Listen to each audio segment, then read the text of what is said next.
Welcome back, everybody, to your stimulus update for today. I just got done watching a press statement by Nancy Pelosi, and I realized this is not going to happen.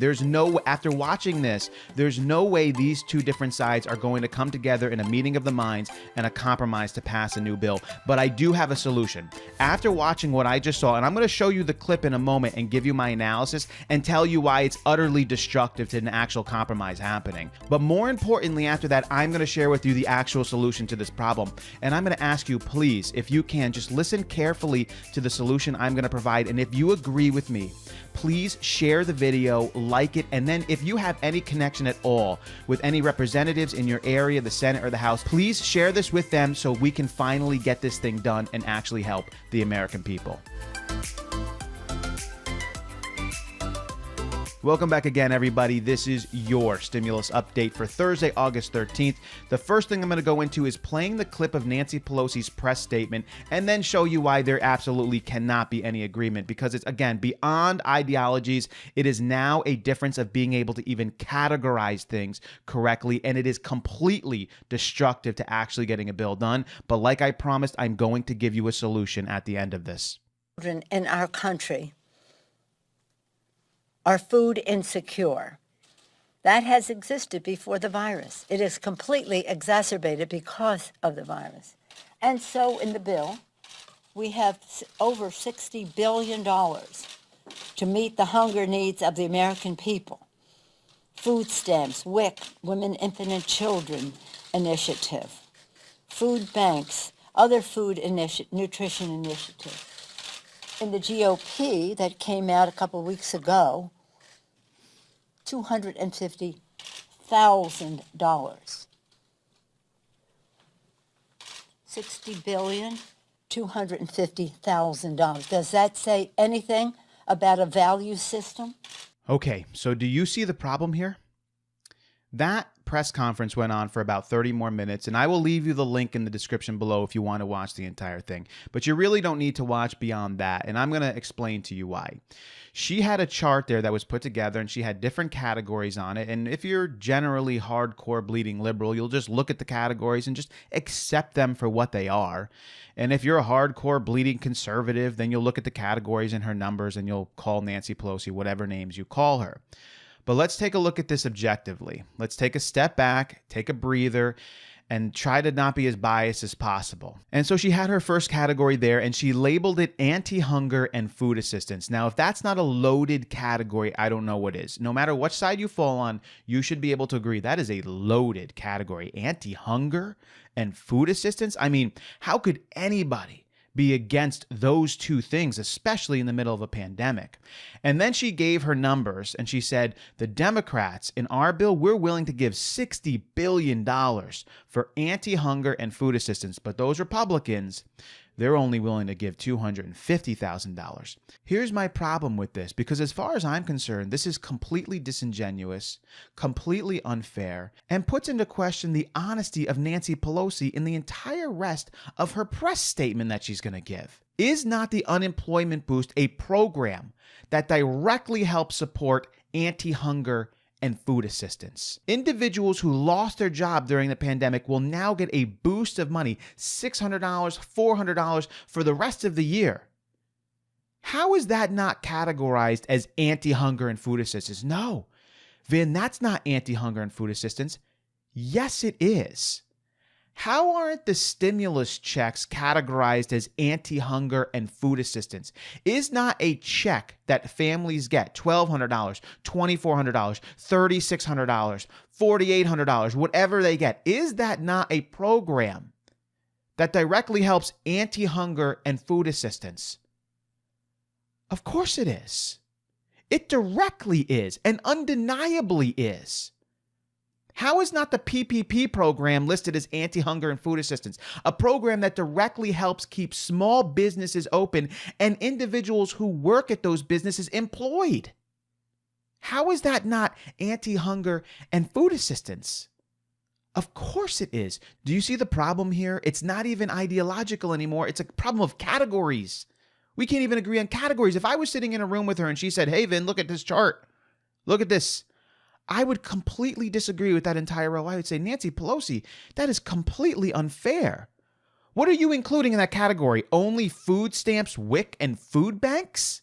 That's what you include in anti-hunger and food assistance? Shame on you. And then she puts up the numbers and she says, well, the Democrats, we're willing to give $60 billion for anti-hunger and food assistance, but the Republicans, they're only willing to give $250,000. Really? Unemployment? Stimulus checks? PPP? Schools? $105 billion for schools. That's not anti-hunger and food assistance? What do you think schools do? I'm a teacher. I know what schools do. We feed kids. You think $105 billion is not anti-hunger and food assistance? Do you know how many kids in the United States of America get the main part of their meal from schools? How dare you not include $105 billion for schools as anti-hunger and food assistance? Do you see the problem we have here? I now question the entire honesty of the rest of her statements she's even going to make about this. I don't care if you're a bleeding heart liberal and you're listening to me and you're like, Vin, you're breaking my heart now. How are you not agreeing with Nancy Pelosi? I don't agree with things that are fake and that are false. I can't do it. And if Stephen Mnuchin and Mark Meadows want to march themselves up there after this and put up a chart, if it's wrong, I'm going to call it out as wrong. But we have a problem. Because I can tell there's no way these groups are going to be able to meet. We can't even categorize things correctly anymore. Forget about ideological problems. So I have a solution, and I'm going to ask you, please pay attention carefully. No matter where you stand on the political spectrum, you should be able to agree with this. It makes sense. It's completely logical. This is what I'm going to say. Clearly, they're not going to meet together. So forget negotiations and forget strong-handing them and having the upper hand in negotiations. Forget that. It's not going to happen. They can't even categorize right. This is what we need to do. It is the middle of August. Pass what you can agree on right now. Everything that you agree on, both sides have complete agreement on, pass it right now. Get the stimulus checks out to the American people, get more help to PPP, get help to the hospitals, get help for research and testing, get more money out to schools, and continue the unemployment boost. Pass that stuff now. In 3 months, we have an election. Leave it up to the American people. That's my solution. These two sides clearly can't meet. They can't even if she was in my history class, by the way, just so you know, that categorization, it's a skill that you need to have for history. Sequencing, categorization, she would get a failing grade for that. Completely failing grade for that. It's horrible categorizing right now and disingenuous and dishonest. This is what we need to do. Pass what you can agree on, and then in 3 months, leave it in the hands of the American people. Even if you're a bleeding heart liberal and you say, no, Vin, we must hold to the negotiations and keep the GOP, and we're not going to agree to their demands. Settle it in 3 months. They're not going to agree anyway. And in 3 months, there's going to maybe be a completely different president, a completely different House, or a completely different Senate. I mean, the Democrats are already leading in the House, and they're not going to lose it, probably. The Senate they're only 2 seats away from having the majority there. So they got to win 2 or 3 seats to get the majority there. And the presidency is basically a toss-up at this point. I mean, many of the polls basically have Joe Biden winning. So pass what we can now, get the help to the American people now, and then let the American people settle it in 3 months. Because if we don't do that, I'm telling you, they're not going to pass something.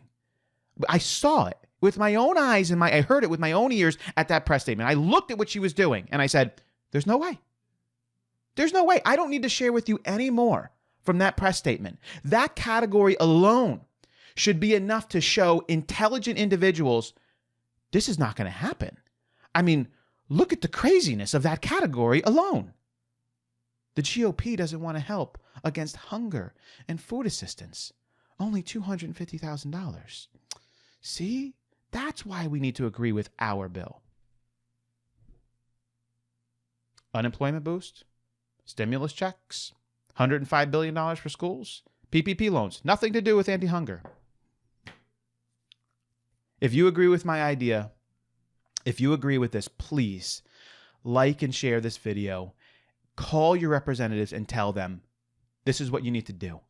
Pass what we agree on, especially if you're a Democrat, because the Republicans are already willing to pass it. Stephen Mnuchin and Mark Meadows are already willing to pass it. So if you're a Republican, you don't really got to call your representatives. But if you're a Democrat, you do. Just pass what we got. American people will decide in 3 months. And because I can tell they're not going to get together. Now, let me go ahead and share with you the survey results from the other day. If you didn't see the video from the survey results, basically I went through looking at one of the biggest problems, disagreements, and she didn't even list it in this press statement at all, which is the money. I mean, she talked about it a little bit, but it wasn't on her chart. The money for state and local governments, which is basically $1 trillion that the Democrats want, and the Republicans are somewhere around 150 billion to 250 billion. It's very unclear where they're around to go. And this is additional to the CARES Act and all the other programs that are all interconnected with each other. So I went through looking at that number and how much money they want to pay to the states. And with the survey, I asked, where do you fall politically? And then who do you agree with? Who do you disagree with? So I'm going to give you the results right now. So here's our survey. You can see we got 1,455 responses. Very good. The first question here is, which below describes you best? So out of the listeners who listen to this channel, I wanted to know, do you most associate as a Democrat, Independent, or Republican? And we had 40.7% of the respondents, 592 people say that they are independent. Now, you might not be because you register independent, but you just sort of hold that ideology. We had 35.5% of people say that they were Republican and 23.8% Democrat. And I was transparent with you guys and told you that I am, in fact, actually registered as an independent, so I cannot vote in those primaries. And most of you felt this way as well. And then we went down and I asked you, who do you believe is most at fault for the failure in passing another stimulus package? And we had 74.7% say the Democrats, which is interesting because only 35% of people said that they were Republican and 40% said independent. So most of the independent, I mean, somewhere like 90% of the independents, because clearly all the Republicans are going to say the Democrats, right? I mean, let's not be foolish. But the independents almost entirely agreed here as well. So the independents are shifting that it is the Democrats' fault. And then, of course, we probably had all of the Democrats say that it was Republicans' fault, with only an additional 2% or so of independents. And then I asked you, whose state proposal did you believe should be included in the next stimulus package? But you could see that most of you agreed. Of course, this fits right together here, that you agreed with the Republican bill. 205 billion, 105 billion. None of this is entirely set in stone. Matter of fact, she just changed up her number for schools to $300 billion. So not even this one was entirely put together. It's craziness. So anyway, that was the survey results right there. But more importantly, do you see from that press statement right there alone, they're not going to be able to agree on this? It's not going to happen. We've got people who don't understand basic categorization. I mean, if I was sitting there, I would not agree with her at all. I would say that entire chart is ridiculous. It's false in its pretenses already. You don't even have to tell me about it. I can look at it and the entire thing is a waste of my time. Do you agree with that? And if you do agree with me, no matter where you fall on the political spectrum, would you agree right now, no matter what it is, forget the negotiations, forget getting the high ground, just pass a thing. Let the American people decide in November. That's the bumper sticker statement right there. Pass the stimulus. Let the American people decide in November. Pass it now. We will decide later. And then we'll see which side takes power. You know what? If I agree with one side and the other side takes power, hey, that's the way the American people felt. That's what's going to happen. I think it's the American people who need to decide, but right now they're not going to come together. So I hope this brings a little bit of clarity. I know it's not as positive as it could be, but it's got to be honest. We got to be honest here. As always, I will catch you guys next time.